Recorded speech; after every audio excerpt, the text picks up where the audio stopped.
Hello friends, ये आ गोटे नुआ भिडियो को आपको स्वागत। ये हूँ दहीबरा।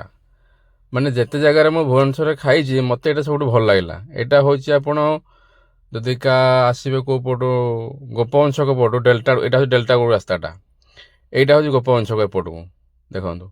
सी गोटे गछ तले नालिया अटोटा ठिया करके बेपार कर बेपार देखिले आप आखि लाखीज दीटा हांडी आणुंट। जदि आप सका 8टा 9टा भितर निहत आप अधघंटे ठिया पड़ो। टी 10टा बेलू जी टे फांका पाइबे। आउ भाईकर दहीबरा, घुगुनी, आलुदम आउ दही पानी कौन भी आप बाहुनी पारे एत टेस्ट। आ प्राइस भी देखो कटक सेम टेस्ट पाइबे आप 60 टका पड़ जाऊँगी फुल प्लेटा।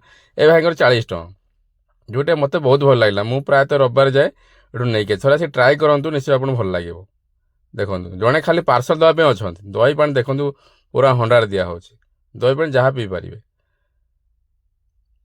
देखो केते भिड़। आउ थ लोकेशन देखो एपटा हूँ गोपवंश छक। आप गोपवंश छक आसिले गोटे गछ तले ठिया होते बहुत जाम थी, आप लक्ष्य करके आसपारे। देखिए डाण पटे गोटे अटो ठुआ हो। चलो से खाई टेस्ट करूँ। मुझे निश्चित आप दूसरी मुझे रेटिंग देवी 10 10 देवी। पुणी देखा नुआ भिडियो। Thank you.